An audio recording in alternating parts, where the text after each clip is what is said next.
amados, privilégio mais uma vez estarmos aqui na casa do Senhor e podemos juntamente neste domingo, primeiro domingo do mês, celebrarmos a ceia do Senhor. E antes de participarmos da ceia, eu quero convidar os amados irmãos a abrir a palavra do Senhor no livro de Mateus, Evangelho de Mateus, capítulo de número 13. Nós estamos fazendo uma exposição já há um tempo desse texto, a parábola do semeador, e nós estamos vendo nessa parábola, nesse exato momento, o último ponto do sermão, o último ponto do texto onde nosso Senhor Jesus nos narra sobre a semente que cai no terreno frutífero e vai frutificar, vai produzir muitos frutos. Eu quero ler o texto de Mateus, no capítulo de número 13, versículo 1 ao versículo de número 8, para nossa compreensão. Mateus, capítulo de número 13. Mateus, capítulo de número 13. A palavra do Senhor diz assim, irmãos: naquele mesmo dia, Jesus saiu de casa e se assentou à beira-mar. E grandes multidões se reuniram em volta dele, de modo que entrou num barco e se assentou. E toda a multidão estava em pé na praia, e de muitas coisas lhes falou por parábolas, dizendo: eis que o semeador saiu a semear, e ao semear, uma parte caiu à beira do caminho, e vindo as aves a comer, outra parte caiu em solo rochoso, onde a terra era pouca, e logo nasceu, visto não ser profunda a terra. Saindo, porém, o sol a queimou, e porque não tinha raiz, secou-se. Outra parte caiu entre os espinhos, e os espinhos cresceram e a sufocaram. Outra, enfim, caiu em boa terra e deu fruto, a 100, a 60 e a 30 por um. Quem tem ouvidos para ouvir, ouça. Agora, lá o versículo de número 23, o texto diz assim: mas o que foi semeado em boa terra é o que ouve a palavra e a compreende. Este frutifica e produz a 100, a 60 e a 30 por um. Então esse é o texto que nós estamos aqui meditando. Nós estamos vendo, nesse exato momento do texto, desse sermão, sobre o coração frutífero. Nós já vimos os 3 tipos de corações que revelam 3 tipos de ouvintes. Nós vimos o coração rochoso, que revela um coração endurecido. Nós vimos o solo superficial, que revela um coração sem raiz, onde a semente, ela, apesar de nascer, mas não pode frutificar, não pode dar frutos, porque não há profundidade suficiente. E nós vimos também o solo espinhoso, que revela o coração cheio de preocupações. Um coração onde os espinhos, as preocupações concorrem com a palavra de Deus. E devido a essas preocupações, a esses espinhos, o texto nos diz então que a palavra, a semente, ela não pode dar frutos, ela não pode frutificar. E agora o Senhor Jesus que diz que outra parte cai em um solo fértil, e essa parte sim produz a 100, a 60 e a 30 por um. E vimos que no domingo passado, que o coração frutífero, segundo o texto, é aquele que ouve e compreende a palavra de Deus. É isso que significa o coração frutífero nessa parábola. Não basta apenas ouvir a palavra. Não basta estar na igreja e ouvir por ouvir. Nós precisamos compreendê-la. Nós precisamos assimilá-la. Nós precisamos ruminá-la. Nós precisamos, acima de tudo, praticá-la. É o que o texto nos diz. Mas hoje, continuando, nós temos ainda a acrescentar o segundo ponto nesse sermão, sobre o coração frutífero. Baseado nos textos, nos versículos de número 8 e 23, Nós podemos dizer que, em segundo lugar, um coração frutífero produz frutos. Produz frutos. Jesus vai nos dizer que a parte que cai nesse terreno frutífero, produz frutos. Produz frutos. Eu chamo a sua atenção para algo que é muito interessante nessa parábola, que talvez passa despercebido quando nós lemos esse texto apenas por ler. Se nós prestarmos atenção, nós vimos que esse texto vai nos ensinar que existem 3 tipos de corações. 3 tipos de corações infrutíferos. E cada um desses corações infrutíferos é influenciado por um inimigo diferente. Olha aqui algo interessante. Cada coração, os 3 primeiros, são influenciados por um inimigo diferente. Quanto ao coração endurecido, no solo rochoso, é Satanás mesmo que rouba a semente, de modo que a semente não pode dar frutos nesse solo rochoso.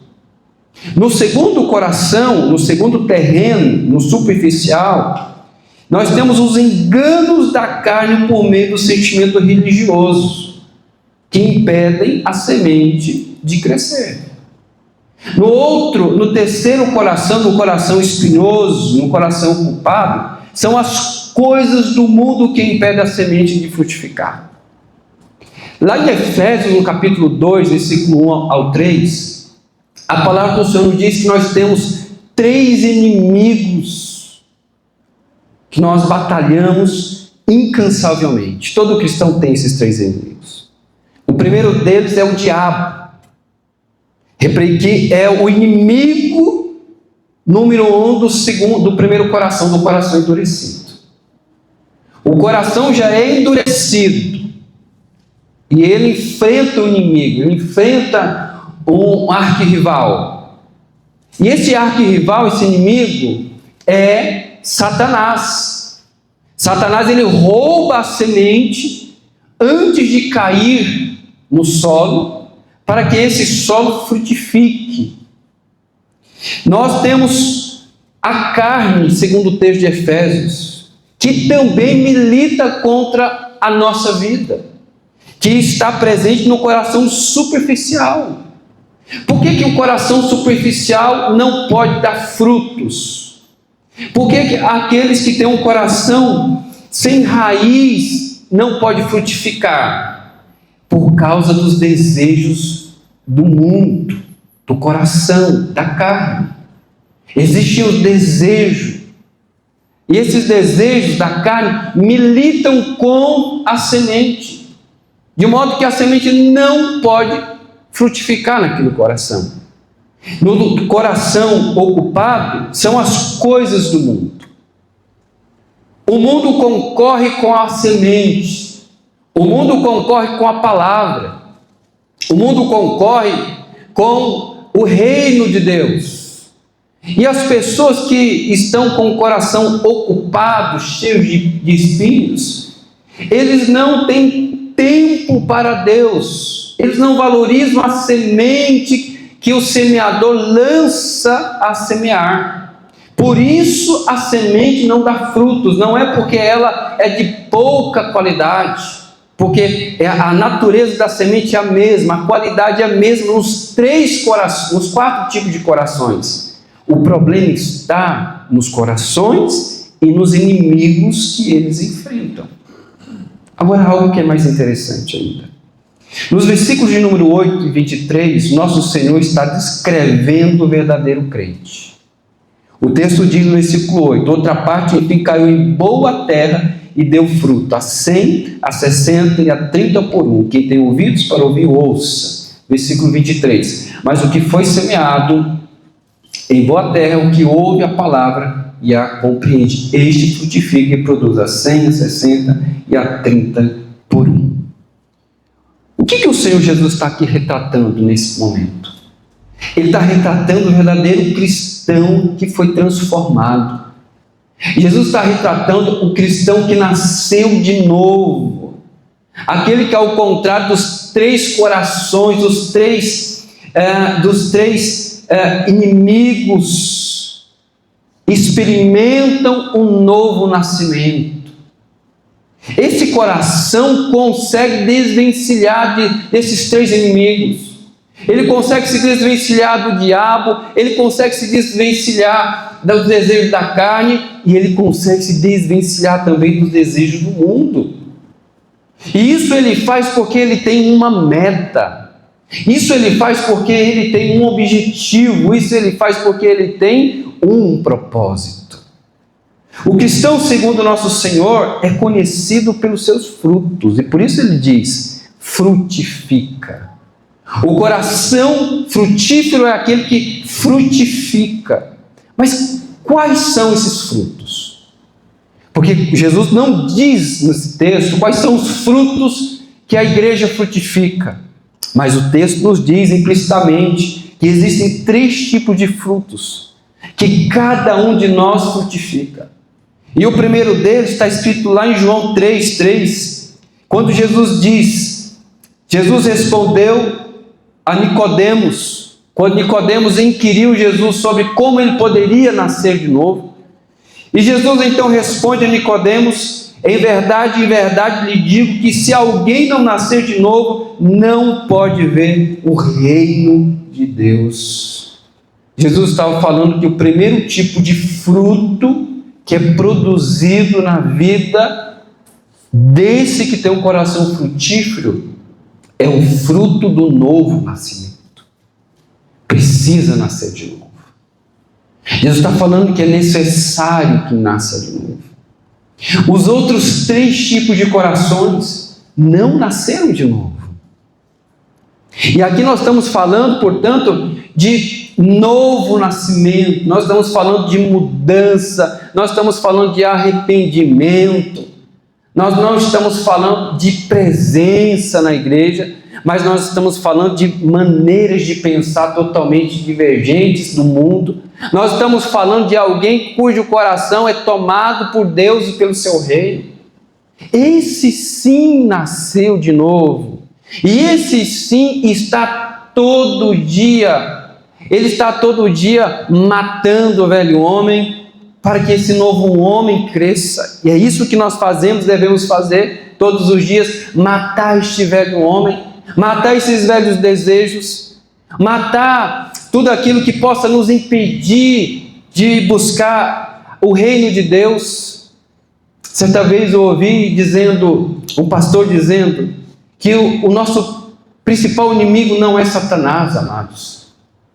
O nosso principal inimigo somos nós mesmos.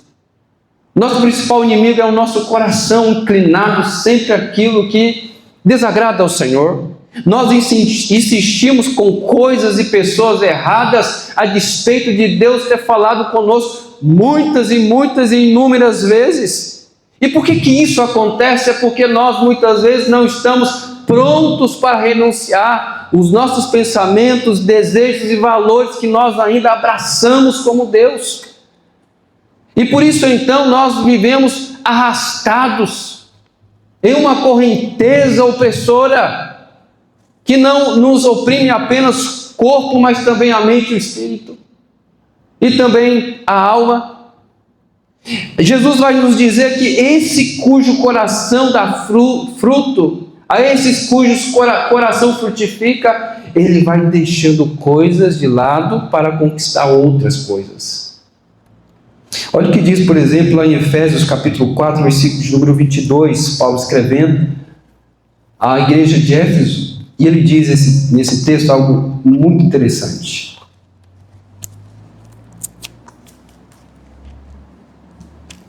Efésios capítulo 4, a partir do versículo de número 22 até o 24. Paulo diz assim: quanto à maneira antiga de viver, vocês foram instruídos a deixar de lado a velha natureza, que se corrompe segundo desejos enganosos. que se corrompe segundo desejos enganosos, a se deixar renovar no espírito do entendimento de vocês, e a se revestir da nova natureza criada segundo Deus, em justiça e retidão procedentes da verdade. Eu vou ler novamente. Quanto à maneira antiga de viver, vocês foram instruídos a quê? A deixar de lado a velha natureza que se corrompe. A velha natureza que se corrompe segundo os desejos enganosos. A se deixar do outro lado, a renovar no espírito do entendimento de vocês. A se revestir nesse sentido da nova natureza que é criada segundo Deus, em justiça e retidão que procedem da verdade de Deus. Paulo, portanto, está nos falando nesse texto que aquele que frutifica precisa dar frutos do novo nascimento. Então esse é o primeiro tipo de fruto que Jesus aqui nos diz, que esse coração vai dar. Mas ele também vai dar um outro tipo de fruto, os frutos do Espírito Santo. Os frutos do Espírito Santo. É impossível nós expormos Mateus 13 sem falar dos frutos que o Espírito Santo do Senhor gera na vida daqueles que estão nascendo de novo. E é nascendo de novo todo dia. Não é apenas batizar, descer nas águas e nasceu de novo, como se não houvesse uma necessidade de um novo nascimento diário. À medida que nós nascemos todos os dias, o Espírito Santo de Deus infunde em nós características de Deus. Ele implanta em nós modelos de Cristo. Ele faz com que nós tenhamos o mesmo sentimento, o mesmo caráter que teve o nosso Senhor Jesus. Por exemplo, Paulo escrevendo à igreja dos Gálatas, que estava atravessando o legalismo, Paulo ensina que a igreja precisava dar frutos do Espírito Santo. E ele diz no texto em Gálatas 5:22, Gálatas capítulo 5, versículo de número 22, mas o fruto do Espírito é, e aí ele começa a enumerar os frutos do Espírito. Quais são os frutos do Espírito Santo? Amor, alegria, paz, longanimidade, benignidade, bondade, fidelidade, mansidão, domínio próprio. E ele continua dizendo no versículo 24, e os que são de Cristo Jesus crucificaram a carne com as suas paixões e os seus desejos carnais. Jesus, Paulo está dizendo nesse texto, que aqueles que frutificam, não frutificam qualquer tipo de fruto. Eles não dão qualquer tipo de fruto. Se é o Espírito Santo de Deus que está abençoando essa frutificação, a lógica é que aquele que vai dar frutos, dará frutos do Espírito Santo. Então é inconcebível termos na igreja pessoas, por exemplo, rancorosas, vingativas. É impossível nós termos pessoas precipitadas, ansiosas, amarguradas. É impossível nós termos na igreja pessoas cujo coração é ruim. Porque a palavra do Senhor diz que os frutos do Espírito Santo, um dos frutos do Espírito Santo é a bondade. Um dos frutos do Espírito Santo é a mansidão.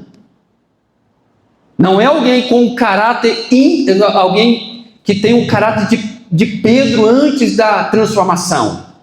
Um caráter intempestivo, um caráter explosivo. Não. Aquele que está nascendo de novo precisa ser manso. É sinal de colheita abundante. É sinal de frutificação segundo o Espírito Santo. Então nós temos frutos do novo nascimento, frutos do Espírito Santo, e nós temos frutos da salvação. Esse é o terceiro tipo de fruto. Aquele que está nascendo de novo, aquele que está gerando frutos do Espírito Santo, mostra no final que ele é alguém salvo por Deus. Quando Jesus nos fala sobre esse quarto tipo de coração, esse quarto tipo de ouvinte, ele está falando da igreja que vai adentrar os portões celestiais. Perceba que os 3 primeiros corações são o joio em meio ao trigo, que é o coração frutífero. Aí eu pergunto para você, quem está a maior quantidade? O joio ou o trigo? O joio. É por isso que a salvação, ela não é para todos. Porque nesse ambiente de culto, nesse ambiente de buscar a Deus, nós temos esses 4 tipos de corações. E 3 deles são corações onde a semente não produz nada. Não produz coisa nenhuma.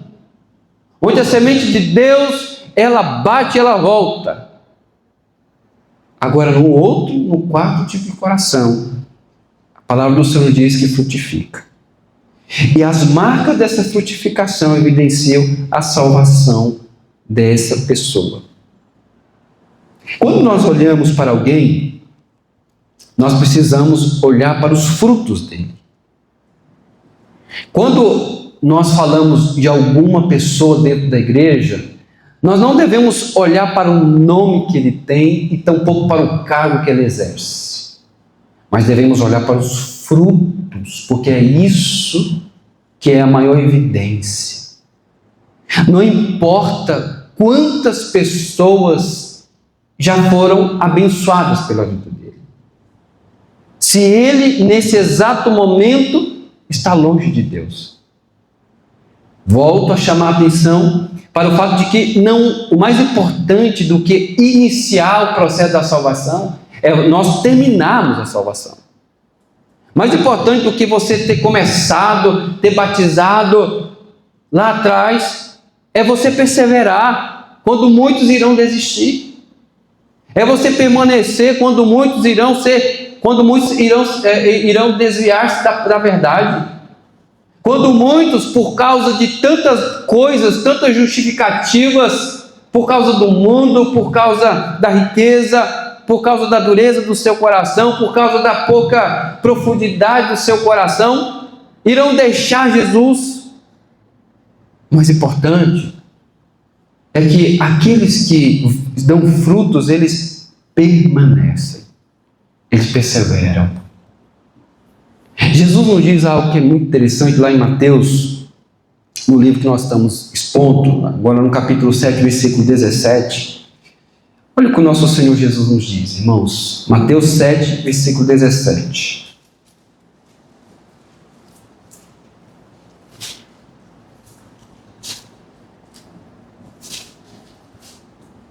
Mateus 7, versículo 17. A palavra do Senhor diz assim: assim toda árvore boa produz frutos bons, porém a árvore má produz frutos maus. Assim toda árvore boa produz frutos bons, porém a árvore má produz frutos maus. Jesus está nos dizendo que a igreja é conhecida pelos frutos que ela produz. E os frutos que ela produz evidenciam que ela não se escandaliza, conforme a palavra do Senhor nos diz que acontece com aquele que tem um coração superficial. Você se lembra que aquele que tem um coração superficial, ele recebe de bom grado a palavra de Deus, ele recebe com alegria, com entusiasmo a palavra de Deus, ele recebe a palavra de Deus com tanto regozijo, e ela chega até a crescer, ele chega até a nascer. Mas essa pessoa, por não ter profundidade, essa pessoa por não ter raiz, ela por não estar plantada, firmada em Cristo, quando chega a perseguição, quando chega a luta, ela se escandaliza e sai da presença do Senhor. Por que o índice de pessoas que batizam... Perceba uma coisa que é interessante. Muitas vezes o batismo não significa qualidade. Não significa. A palavra do Senhor nos diz que muitos daqueles que talvez batizam, recebendo a palavra de bom grado, quando aparece a perseguição e a luta, vão se afastar do Senhor. É um fogo de palha. É um namoro muito curto com Deus. É um namoro muito curto com Cristo. Quando chega a tribulação, não permanece. Jesus está nos dizendo que aqueles que frutificam, eles dão evidência de verdadeiros eleitos do Senhor, porque os céus é a principal meta dele. Mas o que o texto também nos diz, versículo 8 e 23, e os versículos 8 e 23 dizem a mesma coisa, se nós prestarmos atenção no final, é quanto à produtividade desse coração, ou melhor, desse solo. 8, 23 nos fala sobre a produção. A palavra do Senhor diz assim: outra, enfim, caiu em boa terra e deu fruto. Aí a parte B. A 60, a 100, a 60 e a 30 por 1. Aí o versículo 23, a última parte também diz: este frutifica e produz a 100, a 60 e a 30 por 1. Em terceiro lugar, um coração frutífero produz frutos em diferentes proporções. Um coração frutífero vai produzir frutos e frutos em diferentes proporções. Jesus deixa claro aqui nesse texto que, embora todas as sementes sejam frutíferas, nem todas produzem na mesma proporção. Jesus vai nos dizer que nem todas vão produzir na mesma proporção. Agora, olha que algo interessante. Mateus nos fala dessa produção em ordem decrescente. Mateus vai dizer que aqueles que dão frutos, frutificam. Aí ele vai dizer do maior para o menor. A 100, a 70, a 60 e a 30 por 1. Marcos já vai fazer o inverso. Marcos, no capítulo 4, versículo 8 e 20, vai dizer que a ordem, a produção é 30, 60 e 100. O que esses dois textos nos mostram? Mostram que, embora todos os corações sejam frutíferos, nem todos são frutíferos na mesma proporção. Há uma diferença de grau de frutificação. Uns vão dar frutos em maior abundância e outros em menor. Uns vão dar fruto a 100, outros a 60 e outros a 30. Mas olha que algo que é interessante. Embora todos estejam frutificando em proporções diferentes, todos estão dando frutos. Não, a colheita não para. A colheita, os frutos não param. Enquanto um está produzindo a 100, outro está produzindo a 60 e outro está produzindo a 30. Qual que seria o ideal? Era que todos produzissem na mesma quantidade. E a quantidade ideal seria 100.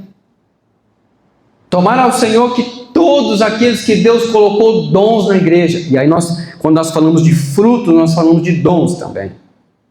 Aqueles que têm dons também dessem os seus frutos dentro da congregação. E principalmente fora da igreja. Porque a igreja não é apenas as 4 paredes onde nós nos reunimos. Mas a igreja é lá fora também.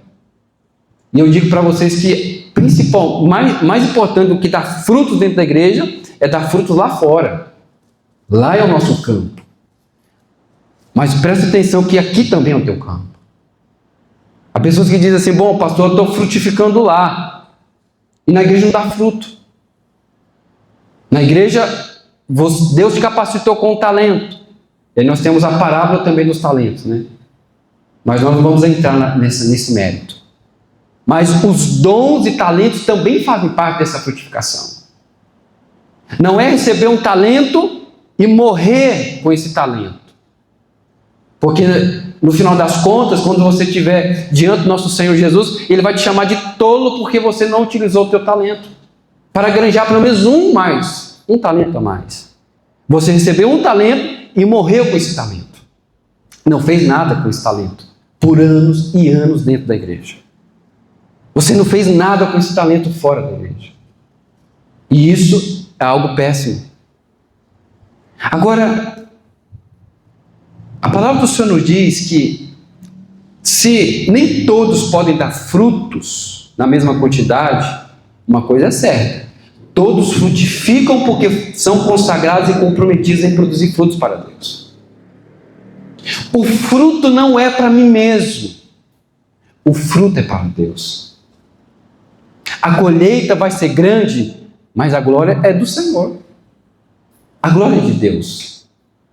Esse que está no coração, no quarto tipo de coração, um coração frutífero, onde a semente é semeada, onde esse ouve e compreende a palavra, onde ele vai assimilar, onde ele vai procurar viver essa palavra, onde essa palavra vai gerar frutos na vida dele. Tudo isso ocorre com o propósito de glorificar o nome do Senhor. Qual que é o motivo da tua vinda dentro da igreja? Qual que é o motivo de você estar cultuando ao Senhor? Para a glória dele. Qual que é o motivo, a razão, o teu propósito de existir? Interessante, quando nós encontramos nosso propósito de existir, nós encontramos resposta que nós muitas vezes buscamos lá fora. Quando você sabe que o teu propósito de existir é para a glória do Senhor, você não vai buscar resposta no mundo, por exemplo. Você não vai buscar respostas no outro. Você não vai buscar respostas em pessoas, em coisas passageiras deste mundo. Você vai buscar resposta no Senhor. O que é essa parábola, em especial, a parábola do semeador, e especialmente nós caminhamos já para a conclusão, nos ensina em relação ao quarto coração? Eu destaquei pelo menos 4 lições que nós aprendemos aqui. A primeira lição é que nós devemos estar atentos ao que Deus está nos dizendo, e Ele está nos dizendo sempre. Nós precisamos estar atentos. E isso nós podemos ver no último versículo, no versículo de número 9, quando Jesus diz assim: quem tem ouvidos para ouvir, ouça. Nós devemos estar atentos. Estar atento, ouvir, compreender uma característica de quem tem um coração frutífero. É uma característica de quem ouve com atenção, não ouve com descompromisso, não ouve com repulsa, não ouve menosprezando, não ouve, sabe, com desdém, mas ouve atentamente a palavra do Senhor. Saboreia essa palavra, assim como nós, quando estamos famintos, e nós então queremos aquela comida, e nos assentamos numa cadeira em volta de uma mesa, então comemos. Nós precisamos também comer esta palavra, estar atento ao que o Espírito Santo do Senhor está dizendo. Nós precisamos estar com os nossos ouvidos atentos.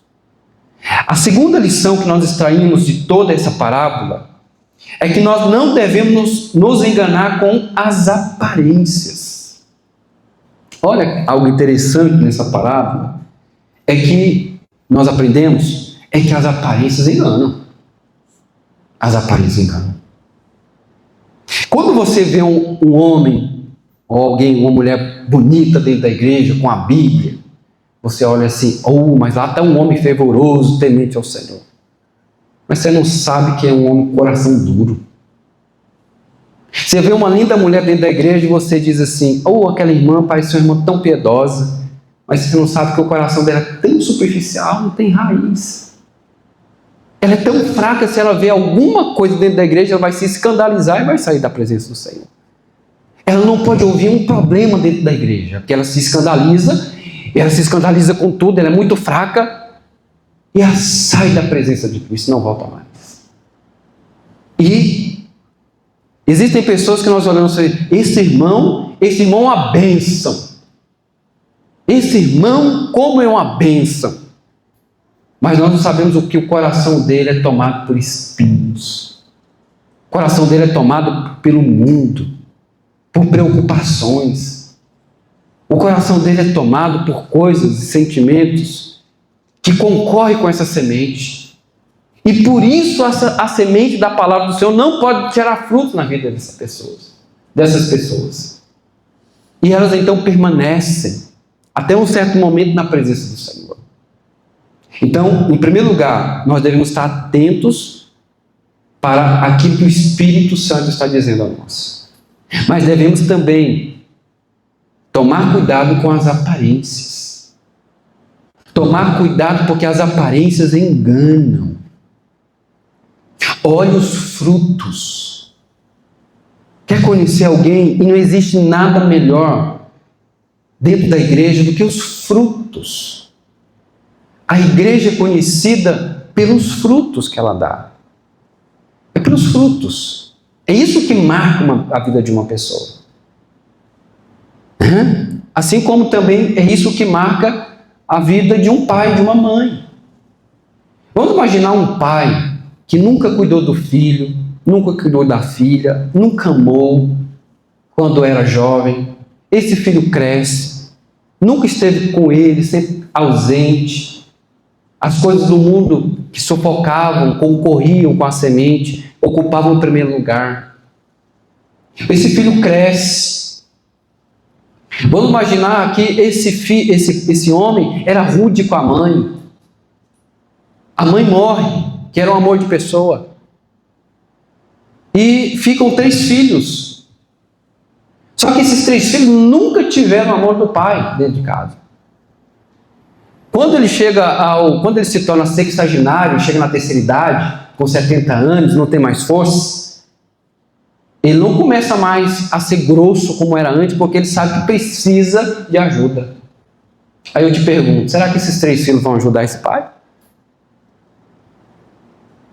Irmãos, por isso que nós temos muita gente dentro de uma casa de repouso. Muitas vezes não é porque a família é ruim, não. É porque esse homem, essa mulher, foi ruim durante a sua vida toda. E ninguém quer cuidar. A família não quer cuidar. As pessoas lá fora dizem assim, mas por que o filho é ruim? Por que não tem uma filha que possa cuidar? Não tem uma mulher dentro dessa casa? Mas olha o que esse homem foi dentro de casa durante 30, 40 anos. Nunca deu uma ajuda. Nunca ajudou o filho, nunca deu uma palavra de ânimo. É por isso que nós temos muitos idosos chegando a solitários. E a pior coisa que se tem é nós chegarmos à terceira idade sozinhos, sem ninguém por perto. A palavra do Senhor diz que é bom estar 2, é melhor estar 2 do que 1, porque tem melhor paga. Porque se nós cairmos, um vai ajudar. Agora aquele que está sozinho, se cair, vai precisar de ajuda de outro, vai precisar que o outro ajude. Então, não devemos nos enganar com as aparências, que marcam são os frutos. Mas qual que é a terceira lição? Nós não devemos subestimar o poder da palavra. A verdade é tão poderosa, e a palavra que é semeada é tão poderosa, que até nos terrenos pedregosos e cheios de espinhos, ela nasce. Perceba que nos 3 primeiros corações, a semente que é semeada, ela esboça o nascimento. Ela chega a nascer. Mas qual que é o problema dos 3 primeiros corações? Que nós não temos no 4º coração? O desenvolvimento. Não adianta apenas semear a palavra de Deus. Essa palavra ela precisa alcançar corações terrenos e essa palavra precisa desenvolver. Algo que não ocorre nos 3 primeiros. Mas, apesar disso, ela é poderosa. Ela é poderosa porque ela nasce. Ela é poderosa porque ela pelo menos esboça o nascimento. Ela só não desenvolve porque é um terreno rochoso, porque é um terreno superficial, porque é um terreno marcado por espinhos. Mas se não fosse esses 3 tipos de problemas, essa semente ia nascer. Essa semente ia desenvolver-se. Algo que acontece com o 4º coração. Então a semente de Deus, que é a palavra, essa Bíblia. Como é que nós profetizamos hoje? Nós profetizamos quando nós abrimos essa palavra, quando nós expomos a palavra do Senhor, conforme nós estamos fazendo aqui ao longo desses domingos. Quando nós abrimos o texto, quando nós expomos o texto, quando nós interpretamos o texto, quando nós aplicamos as lições, é como se Deus estivesse dizendo assim para a igreja: assim diz o Senhor. Então a palavra do Senhor é poderosa. Ela é poderosa para curar. Ela é poderosa para transformar, para libertar. Ela é poderosa, amados. Mas em último lugar, a palavra do Senhor, ela é a semente. Ela produz frutos no lugar certo. Olha que maravilha. Nós não devemos subestimar o poder da palavra, porque ela dá frutos. Ela dá frutos no lugar certo. Ela não vai dar frutos em qualquer terreno. Ela não vai dar frutos para qualquer ouvinte. Ela não vai dar frutos para qualquer tipo de pessoa.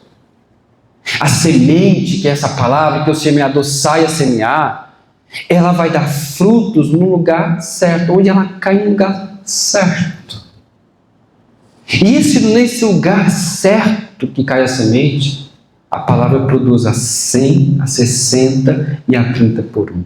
Jesus nos fala de proporcionalidade, para dizer que, independente da produção, a produção é sempre para a glória de Deus. A produção é sempre para o Senhor.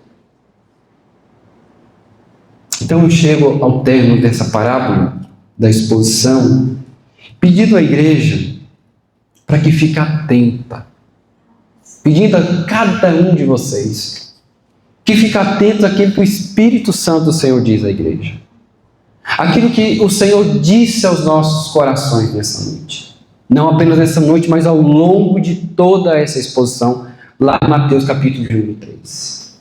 A parábola do semeador é um texto que nós precisamos ler e reler todo ano. Todo mês nós precisamos ler esse texto. E precisamos fazer uma autoanálise. Será qual tipo de coração tem sido esse mês? A minha análise deve ser essa, criteriosa. Esse mês eu sou qual tipo de coração aqui? Qual tipo de coração me enquadro? A semente que está sendo semeada todos os domingos lá na igreja, a semente que eu estou ouvindo, porque a semente não é semeada apenas no domingo, mas quando você ouve talvez um outro pastor pregar, quando você talvez vê uma mensagem enviada para você, a semente está sendo semeada, e você precisa fazer essa autoanálise. Que tipo de coração tem sido durante este mês? Que tipo de coração tem sido durante este ano? E aí assim você vai ter um raio-x, um quadro da tua vida espiritual. Se você está produzindo frutos e o pastor vê frutos, é por isso que nós falamos que o pastor, ele sabe perfeitamente quando a igreja está indo bem, quando ela está indo mal, porque quando ela está indo bem, ela vê frutos. Frutos de um irmão que estava em pecado e se arrepende, quer mudança. Muitas vezes esse fruto é silencioso no início, mas a gente vê uma transformação. Era um irmão que era vingativo, era um irmão que era intempestivo como Pedro. Ninguém aguentava ele dentro de casa, amargurado. Mas a família, o marido, o filho, diz ao pastor, agora é diferente, agora é manso. Algo novo está acontecendo. Então o pastor conhece quando a igreja está frutificando. E da mesma forma, quando não está frutificando. E a nossa oração é que, independente da proporcionalidade, nós venhamos a frutificar. Venhamos a dar fruto. Talvez você diga assim, pastor, eu sou tão pequenininho dentro da igreja. Não importa se você é tão pequenininho, importante se você está dando fruto. Se você está dando fruto a 30, amém. Dá fruto, não pode parar de dar fruto. Se você está dando fruto a 60, produza mais frutos. Se você está dando fruto a 100, produza muito mais. Mas não para. O importante é não parar. Amém? Feche os teus olhos, vamos orar ao Senhor nesta noite. Ó Deus, eterno e soberano, nós te agradecemos, Senhor, nesta noite, por falar aos nossos corações, por falar, Senhor, ao longo de toda essa exposição, Senhor. Em Mateus capítulo número 13, sobre a parábola do semeador, quanto aos 4 tipos de corações, onde a semente cai. A nossa oração é para que o Senhor venha nos livrar dos 3 primeiros tipos de corações. Nós oramos ao Senhor para que venha, ó Deus amado, tirar de nós esse coração, do coração duro, o coração pedregoso, o coração onde a semente, embora nasça, não possa produzir frutos. Nós também oramos ao Senhor para que venha nos também remover de nós esse coração superficial, esse coração de pouca raiz, esse coração que não tem intimidade, não tem comunhão contigo, Senhor, suficiente a ponto de dar frutos para a tua glória. Mas livra-nos também, Senhor, do coração espinhoso, daquele coração ocupado, daquele coração, Senhor amado, cheio de inquietações, cheio, Senhor, de preocupações pelas coisas deste mundo. Livra-nos, Senhor amado. Se existe alguém nesta noite, Senhor, ó Deus amado, que está com este tipo de coração, que está, Senhor, com o coração endurecido, que está com o coração superficial, que está com o coração quieto, ocupado por espinhos, nós te pedimos, intervenha neste momento, Senhor. Intervenha sobre a tua colheita, Senhor. Intervenha, Senhor amado, nesta semeadura, Senhor. Em nome de Jesus, Pai amado, ao que está com o coração endurecido, quebranta, Senhor Jesus. Ao que está com o coração superficial, faça com que ele crie raiz, ele crie intimidade com o Senhor. Ao que, ó Deus, está com o coração marcado por espinhos, inquietos, nós clamamos ao Senhor nesta noite. Ó Deus, tira essas inquietações, preocupações excessivas, Pai, preocupações com as coisas deste mundo, com o que vai vestir, com o que vai comer, ó Deus amado, com que dinheiro vai pagar aquela conta. Meu Deus, o Senhor é um Deus que supre todas as nossas necessidades, e nós queremos clamar ao Senhor pela tua provisão, Senhor amado, nesse ponto, Senhor, quanto, Pai amado, às necessidades do teu povo neste mundo. Nós clamamos ao Senhor para que venha nos dar um coração frutífero. É este coração que nós queremos ter, Pai. É esse coração que a igreja do Senhor precisa ter. E nós clamamos ao Senhor, ó Deus amado, derrama, ó Deus, o teu Espírito Santo, Senhor amado, em nome de Jesus, Pai amado, rega este coração, rega esta vida, Senhor amado, com o teu Espírito, de modo que, ó Deus amado, a tua igreja venha dar frutos, ó Deus amado, de arrependimento, fruto de salvação, frutos, ó Deus amado, ó Deus, do teu Espírito Santo, frutos, ó Deus, para a tua glória, para a tua honra neste mundo, Senhor. Em nome de Jesus, ó Pai amado, quebra todas as cadeias, Senhor, que tem impedido a igreja de obter este tipo de coração, Senhor. Ah, Senhor amado, nós clamamos, Pai, afasta o diabo, Senhor, afasta, Pai, aquele que rouba a semente, afasta, Senhor Jesus Cristo. Nós clamamos ao Senhor os desejos carnais, os pensamentos, as inclinações que concorrem com a semente, mas afasta também de nós os espinhos, as preocupações, os desejos da carne, Senhor, que militam contra, ó Deus amado, o teu Espírito Santo e contra esta semente maravilhosa. Em nome de Jesus, Senhor, abençoa esta igreja, abençoe, Pai, esta igreja nesta cidade, abençoa a tua igreja neste país, abençoa a tua igreja onde estiver, Senhor, em nome de Jesus, ó Pai amado, conceda a tua graça a ela, para que ela venha dar mais frutos, ó Pai, frutos e frutos, ó Deus, para a tua glória e para a tua honra, em nome do nosso Senhor Jesus. É o que nós oramos, é o que nós clamamos ao Senhor nesta noite, em nome de Jesus. Amém?